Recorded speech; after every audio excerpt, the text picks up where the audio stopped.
श्री हरिवंश दोस्तों, दुनिया कहती है ध्यान करो, पर किसका। अक्सर हम इसी उलझन में चुप हो जाते हैं। ध्यान कोई यांत्रिक क्रिया नहीं है, बल्कि अपने अस्तित्व के प्रति जागने की कला है। यह स्वयं को जानने और उस पर परम सत्ता के प्रति समर्पण करने का पहला कदम है। आप जो भी महसूस कर रहे हैं वर्तमान में, चाहे वो सुख हो या दुख हो, वही आपकी वर्तमान स्थिति है। और यहीं से हमारी यात्रा शुरू होती है।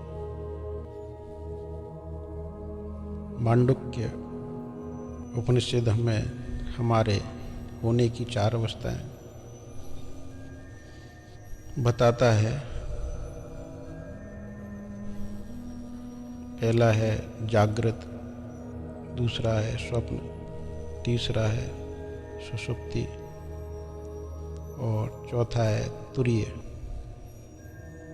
पहली जो अवस्था है जागृत, उसमें हम वर्तमान जागते हुए शरीर को और मन को चलायमान देखते हैं, संसार के प्रति सचेत है जागृत अवस्था।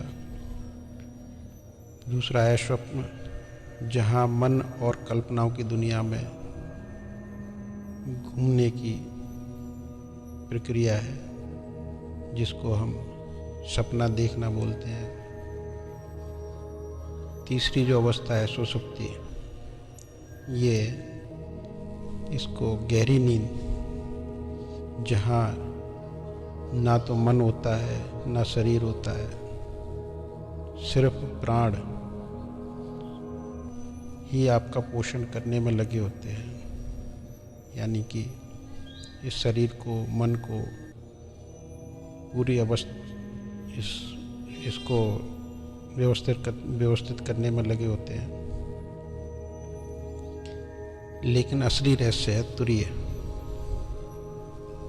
चौथी अवस्था जो तुरीय है, वह अवस्था इन तीनों को देखने वाली अवस्था है। इन तीनों पर वो कंट्रोल रखती है। भक्ति मार्ग में यही वह बिंदु है जहाँ साधक कहता है कि मैं कुछ भी नहीं हूँ, जो कुछ है मेरे ईश्वर हैं, वही सब कुछ है। सोचिए, जब आप गहरी नींद में होते हैं, तब भी कोई है जो ये जानता है कि आप सो रहे थे। योग में से साक्षी कहा गया है और भक्ति में से ईश्वर का वास। जब हम अपने प्रभु इष्ट के समर्पित श्री हरिवंश या राधा नाम का आश्रय लेते हैं, तो हमारा अहंकार मिटने लगता है और वह साक्षी प्रकट होने लगता है।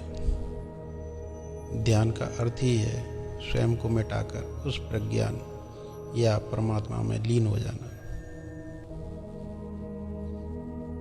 ध्यान कोई जटिल प्रक्रिया नहीं है, यह तो प्रेमी का अपने प्रीतम से मिलन है, जहाँ प्रेमी और प्रीतम दोनों एक हो जाते हैं। बस उसके लिए थोड़ा सा कुछ अच्छी सी आदतों को लेना है, पकड़ना है। जैसे अपने ध्यान में अपनी इष्ट की मानसिक सेवा करना, अपनी सांसों पर कुछ नियंत्रण रखना, उनको देखना, महसूस करना। हर श्वास ईश्वर का उपहार है, ये समझें और समर्पण करें। मन के विचारों को आने जाने दें, उनके साक्षी बने, उनमें उलझे नहीं। उन पर कंट्रोल ना करने के बजाय उसको देखें। जब आप श्वास के साथ नाम और भाव दोनों को जोड़ते हैं तो स्वतः ही समर्पण भाव प्रकट होता है। और यही कुछ मूल स्वरूप आदतें आपको समाधि तक पहुंचा सकती हैं। याद रहे, हम केवल एक तुच्छ सेवक हैं, डोर उनके हाथ में है। स्वयं की खोज से परमात्मा के बोध तक का यह सफ़र गुरु कृपा और समर्पण से ही पूर्ण होता है। जय श्री राम।